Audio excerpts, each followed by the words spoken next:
الحمد لله رب العالمين والعاقبة للمتقين ولا عدوان إلا على الظالمين وأشهد أن لا إله إلا الله وحده لا شريك له ولي الصالحين وأشهد أن محمدا عبده ورسوله وصفيه من خلقه وخليله سيد الأولين والآخرين اللهم صل عليه وعلى آله وصحبه ومن اتبعهم بإحسان إلى يوم الدين أما بعد. Mes chers frères et sœurs, aujourd'hui avec l'aide d'Allah Tabarak wa Ta'ala, notre thème est accroche-toi à ta religion. Accroche-toi à ta religion. Nous vivons une époque pleine de troubles, pleine de fitan, où certains sont musulmans, bien attachés à la sunna, puis après une épreuve, ils basculent. Ils basculent dans le rang des insouciants, voire de ceux qui vont totalement abandonner la religion. Iyadhan billah. Et ce que nous musulmans, on doit garder en tête, c'est que la chose la plus précieuse et la plus importante que l'on a dans notre vie, c'est notre religion. C'est notre capital. Tu as la religion, alhamdulillah, tu as tout. Même si financièrement, ça ne va pas. Même si dans ta vie de couple, ça ne va pas. Même si tu attends jusqu'à maintenant de te marier ou d'avoir un poste ou décrocher un diplôme ou tu as des problèmes dans le travail, on peut patienter face à toutes ces épreuves. Mais par contre, perdre le dîn, c'est te mettre en danger dans l'autre vie. Parce que vous le savez, on vous l'a dit plusieurs fois, on est dans cette vie pour préparer l'autre. Nous, en tant que musulmans, on sait qu'on n'est pas ici éternellement et que tôt ou tard, on va quitter la dunya. La chose la plus importante que tu as, c'est ta religion. Et Allah Tabarak wa Ta'ala, il dit Balillahu yamunnu alaykum an hadakum lil iman in kuntum sadiqin.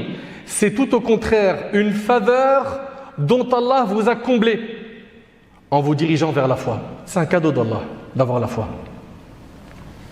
Si toutefois vous êtes véridique. Sachez, mes chers frères et mes chères sœurs, que l'islam pour nous, c'est comme exactement ce que représente l'âme pour le corps. Un corps sans âme, il est mort.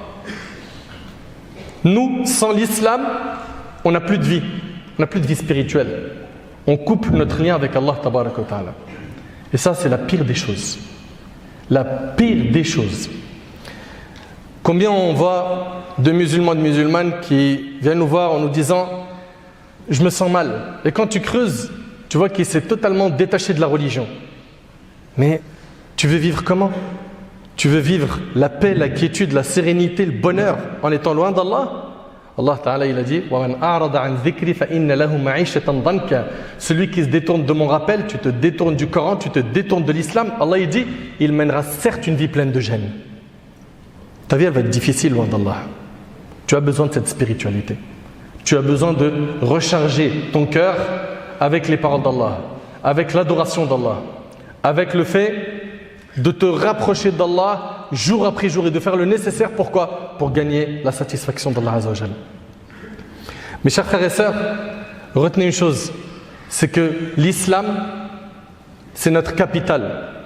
Et Allah Tabarak wa Ta'ala, il dit Inna ad-dina 'inda Allah al-Islam. Certes, la religion acceptée d'Allah, c'est l'islam. La religion acceptée d'Allah, c'est l'islam. Et le musulman, il doit faire le nécessaire. Pourquoi ? Pour améliorer sa relation avec Allah, améliorer son état spirituel. Le prophète, alayhi salatu wassalam, parmi ses doigts, qu'est-ce qu'il disait ? Allahumma aslih li dini alladhi huwa ismatu amri. Dans le hadith d'Abi Huraira qui est rapporté par Muslim, le prophète, alayhi salatu wassalam, il disait dans ses invocations, oh Allah, améliore-moi ma religion. Oh Allah, améliore-moi ma religion, celle qui met une protection pour toutes mes affaires. C'est-à-dire quoi exactement ? Améliore-moi ma religion, c'est-à-dire facilite-moi de rester attaché au Coran et à la Sunna. Facilite-moi de tenir au Coran et à la Sunna. Et quand on dit le Coran et la Sunna, il faut savoir, Ahbab al-Kiram, qu'il y a deux piliers sans lesquels tes actions ne sont pas acceptées. Le premier pilier, c'est que tu sois sincère dans ton action. Quand tu fais une action, tu le fais pour Allah Tabarak wa Ta'ala. pas pour plaire aux gens, pas pour t'acheter une image. Et le deuxième pilier, c'est que ton action soit conforme à la sunna du prophète alayhi salatu wassalam. Donc tu vas suivre le Coran et la sunna avec sincérité, en étant à chaque fois conforme à la sunna du prophète alayhi salatu wassalam. À chaque fois que tu vas faire ou que tu vas délaisser quelque chose, fais le nécessaire. Pourquoi ? Pour que ce que tu vas faire ou délaisser, tu aies une trace dans la religion pour pouvoir justement faire cette chose. Ok ? Tu as toujours une preuve qui te permet de faire ou de ne pas faire. Et subhanallah, le prophète alayhi salatu wassalam, dans le hadith de Anas, qui est rapporté par Tirmidhi, méditez bien sur ce hadith s'il vous plaît. Le prophète sallallahu alayhi wa sallam disait fréquemment Ya muqallib al-qulub thabbit qalbi ala dinik. Ô toi qui fais tourner les cœurs, affermis mon cœur sur ta religion. Et on a énormément besoin de faire cette invocation, surtout à notre époque. Ya Allah, toi qui fais tourner les cœurs, affermis mon cœur sur ta religion, garde-moi sur ce chemin. Pense pas que parce qu'aujourd'hui tu es sur le din, ça y est, c'est garanti que tu le seras toute ta vie. Il est possible qu'un coup de vent, une épreuve te touche, que ce soit des ambiguïtés ou des péchés, et tu te retrouves à lâcher ce que tu as de plus cher. Et malheureusement, on en a vu, alhamdoulilah, ils sont minoritaires, mais on a vu des gens, peut-être certains parmi nous ont même connu des gens qui étaient bien dans la religion, ils étaient attachés à la sunna, puis ils ont renié l'islam. Personnellement, j'en connais. Ils étaient dans la religion. Et maintenant, ils le disent clairement avec leur bouche, je ne suis pas musulman. Inna lillahi wa inna ilayhi raji'un. D'après Anas ibn Malik, le prophète sallam disait fréquemment ô toi qui fais tourner les cœurs, affermis mon cœur sur ta religion. Anas, il dit au prophète sallam ô messager d'Allah, nous avons cru en toi et en ceux avec quoi tu es venu. As-tu peur pour nous? Le prophète sallam a dit oui, certes les cœurs sont entre deux doigts parmi les doigts d'Allah, il les fait tourner comme il veut. Le hadith il est rapporté par Tirmidhi. La plus grande catastrophe qui peut te toucher mon frère, ainsi que toi ma sœur, c'est que tu perds ta religion. D'ailleurs, le prophète il disait Wala taj'al musibatana fi dinina. Qu'Allah fasse que nos malheurs ne concernent pas notre religion. Imagine-toi, ça, c'était prononcé par le prophète Il avait peur que l'épreuve touche quoi? Le din. Et les épreuves sont de plusieurs types. Il y en a qui vont toucher l'argent, le corps, n'est-ce pas? La santé, le logement, la famille, et toutes ces épreuves-là, elles sont surmontables. Et puis si tu patientes et tu recherches la récompense auprès d'Allah, Allah te compensera par meilleur. Ok? Mais par contre, les épreuves les plus difficiles, c'est celles qui touchent la religion. Le juge Shuraih, rahimallah, il disait Inni la usabu bil musiba fa ahmadillah alayha arba' marrat. Il dit lorsque je suis touché par une épreuve, une catastrophe, je remercie Allah 4 fois, à 4 reprises. Ahmaduhu idha lam takun a'zam mimma hi. Je remercie Allah qu'il a fait en sorte que l'épreuve n'est pas plus grande que ce qui m'a touché. Ça c'est un. Wa ahmaduhu idha razaqani as-sabr alayha. Et je le remercie de m'avoir accordé la patience face à cette épreuve. Troisième remerciement, wa ahmaduhu idha waffaqani lil istirja' lima arju fihi min ath-thawab. Et je remercie Allah de m'avoir facilité à l'istirja'. Quand tu es touché par une épreuve, tu dis inna lillahi wa inna ilayhi raji'un. Ça c'est dua al-musiba. Il prononçait donc cette invocation pour gagner la récompense d'Allah. Wa ahmaduhu idha lam yaj'alha fi dini. Et je remercie Allah de ne pas avoir mis cette épreuve dans ma religion. Allahu Akbar. L'épreuve dans la religion, c'est difficile. Et quand on dit l'épreuve dans la religion, elle est de 2 types. Il y a ceux qui sont éprouvés par les péchés. J'implore Allah tabaraka wa ta'ala de m'accorder ainsi qu'à eux un repentir sincère. Il a accro au péché. Voilà, ça donne au haram, etc. Ok? Et il y a un deuxième type d'épreuve concernant la religion, c'est le fait de tomber dans le kufr, dans le shirk, dans al-nifaq al-akbar, la grande hypocrisie. Ça, c'est très très très très dur. Ça, c'est très dur. Le croyant, quand il voit quelqu'un parmi ceux qui étaient dans la religion et qui s'est éloigné, okay, qui a été touché par une épreuve dans sa religion, que ce soit par les péchés ou par le fait d'avoir lâché de la religion, eh ben, il se doit de quoi? de remercier Allah de ne pas avoir été éprouvé comme cette personne. Le prophète, alayhi salatu wassalam, il nous a enseigné de dire quand on voit quelqu'un d'éprouvé, Alhamdulillah alladhi afani mimma ibtala hadha bihi wa faddalani alayhi wa ala kathirin mimman khalaqa tafdila. D'après Abu Hurayra radiyallahu anhu, le prophète alayhi salatu wassalam nous enseigne que lorsque l'on voit une personne éprouvée, on doit dire la louange est à Allah qui m'a préservé des épreuves dont il a affligé un tel et m'a préféré à lui et à beaucoup de ses créatures. En disant cela, le prophète dit Allah le préservera de cette épreuve quoi qu'il arrive, rapporté par Tirmidhi. Donc apprenez à dire ça. Apprenez à dire ces invocations. Subhanallah. Donc quand tu vois quelqu'un qui est éprouvé, que ce soit dans sa santé ou dans son dîn, dites cette invocation. Remerciez Allah tabarak wa ta'ala qu'il ne vous a pas touché par cette épreuve. Également, faites attention à vos fréquentations. Et on en a parlé je ne sais combien de fois. On a des gens qui ils sont bien jusqu'à un certain âge, surtout je parle ici aux parents. Son enfant, machallah, il a grandi avec le Coran, la bonne fréquentation, les visites de famille. Puis après, il arrive au lycée et il perd le contrôle. Le papa, il ne comprend plus rien. Ok ? Souvent, ce qui a déclenché l'égarement de ton fils ou de ta fille, c'est sa fréquentation. Sa fréquentation. Il fréquente qui ? Vous leur avez laissé une liberté totale et après vous vous étonnez. Et je ne suis pas en train d'appeler les parents à étouffer leurs enfants. Non, il faut que ton enfant soit épanoui, qu'il y ait un équilibre. D'accord ? Il va faire du sport, il va sortir, il veut manger avec ses amis. Voilà, il veut faire les choses de son âge qui sont autorisées, pas de problème, mais que ce soit balisé. C'est pas il sort avec n'importe qui, il rentre à n'importe quelle heure, il rentre avec des liasses d'argent, tu sais même pas ça vient d'où. Il rentre des fois avec une odeur de cigarette ou de drogue. Et j'en passe. Faites attention à votre fréquentation. Et on parle ici de la fréquentation des gens qui sont dans le batil, dans le faux, mais également ceux qui sont dans la religion et qui sont égarés, qui appellent à de l'égarement. Et combien malheureusement ils sont nombreux. Et combien ils se sont inventés un grand courage avec les réseaux sociaux. Combien ? Ils propagent du venin avec le net. Et à la fin, on s'aperçoit que des gens, ils ont quitté l'islam à cause de qui ? À cause de ces personnes qui les ont appelés Zama au din. J'ai reçu un message il n'y a pas très longtemps d'une personne qui m'a dit, écoutez bien, il m'a dit je n'étais pas musulman. Je me suis converti à l'islam. Il est resté un petit peu dans l'islam et il est sorti de l'islam. Il a dit j'ai tellement entendu parler de mise en garde que j'ai abandonné la religion. Et ces gens-là en fait là, qui mettent en garde contre tout le monde à tout va, qui réfléchissent pas, et qui parle souvent sans preuve, il te dit juste mais vas-y t'as qu'à écouter l'audio de 2 heures, écoute la vidéo de 2 heures, mais c'est quoi le contenu ? Qu'est-ce qui fait sortir cette personne de la sunna ? Incapable de tenir avec toi une discussion scientifique. Non, c'est juste des copier-coller. Il a dit, je dis, je suis pas capable d'exprimer quoi que ce soit comme argument, donc je te dis, écoute, mais dedans il y a quoi ? Et sors-moi, fais-moi gagner du temps. Non, parce que, et on te dit n'importe quoi, souvent des calomnies mensongères.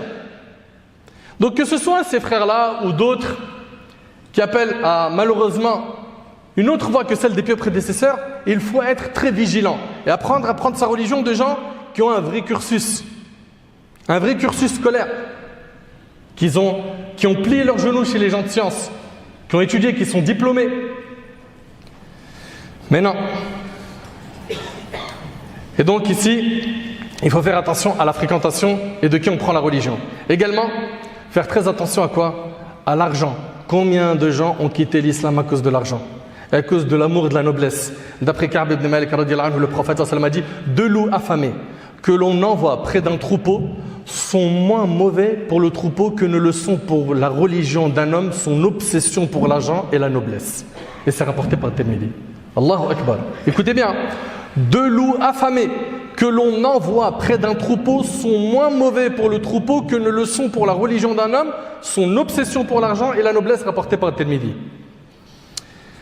Et aujourd'hui aussi, on a des gens qui n'accordent pas assez de valeur à leur religion et qui ont dévié, qui se sont égarés. Comment ? En suivant tous les avis marginaux qu'ils puissent trouver. Quand il sait par exemple que tous les savants, ils disent que riba c'est haram, qu'est-ce qu'il va faire ? Il va dire ouais mais est-ce qu'il n'y a pas un savant qui l'autorise ? Et à chaque fois tu vas lui dire mais akhi, subhanallah, sur ça il y a ijma'. Il y a un consensus des savants sur l'obligation du hijab.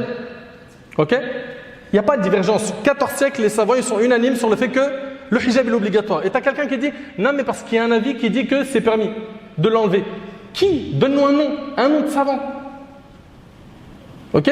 Et donc, il y en a, en suivant malheureusement ces avis marginaux, qui se sont retrouvés pareil à dévier et à quitter le din. Donc tout ça, ce sont des choses qui sont très très graves. Très très graves, il faut faire très attention. Et notre bien-aimé, alayhi salatu wassalam, il nous enseignait que lorsque la fin des temps va arriver, eh ben, ça sera de plus en plus dur. Et Anas radiyallahu anhu, il dit qu'il a entendu le prophète alayhi salatu wassalam dire que vers la fin des temps, chaque époque sera plus dure que celle d'avant. Ok? Donc là, il faut vraiment s'accrocher à la religion. Garde en tête que c'est votre capital. Meurs avec le din. Ne lâchez jamais votre din. Quoi qu'il arrive, comprends que ton din, c'est ton capital. Quoi qu'il arrive, ne mourrez que musulman. Faites attention à tout ce qui menace votre din. Fermez les fenêtres et les portes qui menacent votre croyance, votre aqid. Le prophète alayhi salatu wassalam, dans le hadith rapporté par Al-Bukhari selon Abu Saïd, il a dit « Le temps est proche où la meilleure situation pour l'homme sera de posséder un troupeau de moutons qu'il conduira vers les sommets des montagnes pour pâturer dans les zones arrosées par la pluie, fuyant pour préserver sa religion des troubles de la fitna. » Allahu Akbar. Tout ça pour t'expliquer que tu n'as pas plus cher que ta religion. Et dans le hadith d'Abi Huraira qui est rapporté par Muslim, le prophète il dit « Hâtez-vous de faire des bonnes œuvres, car il va y avoir des périodes de troubles et de tentation telles des parties d'une nuit sombre. L'homme s'y trouve croyant le matin et mécréant le soir. Ou croyant le soir et mécréant le matin, il vend sa religion pour bien éphémère de ce monde. » Le hadith, on vous a dit, il est rapporté par l'imam Muslim. Subhanallah, et de l'autre côté, quand tu regardes les gens du faux, de l'égarement, comment ils sont attachés à leur égarement. Allahu Akbar. Ils sont attachés à leur égarement au faux d'une manière impressionnante. Regardez Pharaon avec Moussa alayhi salam. وقال فرعون ذروني أقتل موسى وليدعو ربه إني أخاف أن يبدل دينكم أو أن يظهر في الأرض الفساد. Et Pharaon a dit laissez-moi tuer Moïse et qu'il appelle son Seigneur. Je crains. Il craint quoi Pharaon? Je crains qu'il ne change votre religion ou qu'il ne fasse apparaître la corruption sur terre. Vous avez vu, subhanallah, les gens du faux, comment ils sont attachés à leur faux. Et Allahu Akbar, Allah tabaraka wa ta'ala, il nous a comblés de bonheur par l'islam. Et certains aujourd'hui, ils disent non, j'ai des doutes. Mais si tu as des doutes, va voir les ulama, les gens de science avec tes doutes. Si tu as des doutes, étudie la religion, les doutes vont disparaître. Les savants ont répondu sur tout cela. Par la grâce d'Allah tabaraka wa ta'ala, les savants qui sont les héritiers des prophètes, comme l'a dit le prophète sallam, il y a par la grâce d'Allah de quoi apaiser ton cœur bien comme il faut dans notre patrimoine. Et même si tu as entendu des ambiguïtés, des gens qui attaquent notre dîn avec des sujets qui vont être sensibles et tu n'as pas les outils pour contrer, sache que les savants ils ont mâché ce travail depuis très longtemps. Tu n'as pas le niveau pour regarder ça, va voir quelqu'un qui a le niveau et viens avec ton ambiguïté, mais garde en tête que tu es sur le haqq. Ok? Et que quand quelqu'un il vient, il te dit oui, vous dans votre religion, et il t'attaque, c'est volontaire, et il commence à te piquer, la première chose, dis-lui excusez-moi, vous êtes théologien, mais faites basculer la gêne de l'autre côté. Ah, t'es pas théologien, et tu te prononces comme ça, normal. Ah, t'es théologien? Là, c'est autre chose. Ok? C'est quoi ton cursus? Et généralement, c'est du vent, il n'y a rien, il n'y a ni cursus, ni théologie, rien, aucun apprentissage. C'est juste des ambiguïtés qu'ils prennent et qu'ils essayent d'injecter dans nos rangs. Le dîn, il est mahfouz. Allah tabaraka wa ta'ala préservera ce dîn par la grâce d'Allah. Et il y a des gens de science à toute époque qui sont là justement pour orienter, aider et répondre à ces égarements. Mes chers frères et sœurs, les croyants véridiques, c'est ceux qui s'attachent à la religion et qui, pour rien au monde, ne changent de religion. Regardez, subhanallah. À l'époque, il y a eu une discussion entre Héraclus et Abu Sufyan. Abu Sufyan, très connu par les Mecquois, Quraysh, okay? Une personne de haut rang, un chef. Il rencontre Héraclus. Et Héraclus, il lui dit quoi? Il lui pose la question sur les compagnons du prophète. Il lui dit, en est-il parmi eux qui, après avoir adopté sa religion, la prennent ensuite en aversion et apostasie? Héraclus demande à Abu Sufyan, est-ce qu'il y a parmi les musulmans, les compagnons, certains qui, une fois qu'ils ont embrassé l'islam, après, ils apostasient, ils lâchent la religion. Abu Sufyan répondit non. Regardez ce qu'il a dit Héraclius. Héraclius lui a dit, et c'est bien ainsi qu'agit la foi quand sa grâce pénètre dans les cœurs. Il lui a dit, subhanallah, et c'est bien ainsi qu'agit la foi quand sa grâce pénètre dans les cœurs. Subhanallah. Allah tabaraka wa ta'ala nous dit Ya ayyuhalladhina amanu taqullaha haqqa tuqatihi wa la tamutunna illa wa antum muslimun. Oh les croyants, craignez Allah comme il doit être craint et ne mourrez qu'en pleine soumission. Mourrez musulmans. OK? C'est ce qu'a demandé Yusuf alayhi salam, tawaffani muslima wa alhiqni bis salihin. Fais-moi mourir musulman. Ça c'est le prophète Yusuf. Et fais-moi rejoindre les vertueux. Wa la tamutunna illa wa antum muslimun. Ne mourrez qu'en pleine soumission. Mes chers frères, mes chères sœurs, toute personne qui connaît la valeur de cette religion doit faire le nécessaire. Pourquoi? Pour bien la mettre en pratique. Et si tu la mets bien en pratique, Allah il va te protéger. Il va protéger ton dîn. Il va protéger ta croyance. Tu ne seras pas bousculé, secoué par ces vagues qui amènent à l'égarement. Allah tabaraka wa ta'ala préserve le serviteur dès lors qu'il fait le nécessaire. Pourquoi? Pour appliquer les commandements de la religion. Regardez le prophète Yusuf alayhi salam. Allah tabaraka wa ta'ala dit Kadhalika linasrifa anhu as-su'a wal fahsha innahu min ibadina al-mukhlasin. Vous savez très bien que Yusuf alayhi salam, le prophète Yusuf, il était beau et il a été tenté par Zulaykha, n'est-ce pas? Elle l'avait reçu dans sa maison et elle a essayé de le séduire, elle a même fermé les portes. Elle lui a dit Haytalak, viens, je suis prête pour toi. Qu'est-ce qu'il a dit? Il a dit ici qu'Allah me protège. C'est mon maître qui m'a accordé un bon asile. Vraiment, les injustes ne réussissent pas. Et elle le désira, et il l'aurait désiré. N'eût était-ce qu'il vit comme preuve évidente de son Seigneur. Et à la fin du verset, ainsi nous avons agi. Regardez Allah, il dit quoi? Ainsi nous avons agi pour écarter de lui le mal et la turpitude. Il était certes un de nos serviteurs élus. Pourquoi Yusuf alayhi salam, il a été préservé de tomber dans le haram?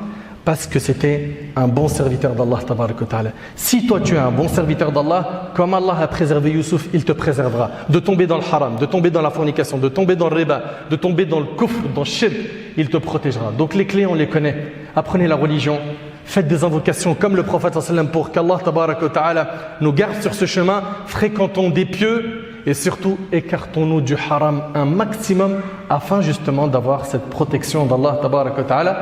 Qu'Allah tabaraka wa ta'ala me permet ainsi qu'à vous de pratiquer notre dîn jusqu'à notre dernier souffle. Qu'Allah azza wa jal nous fasse mourir musulmans.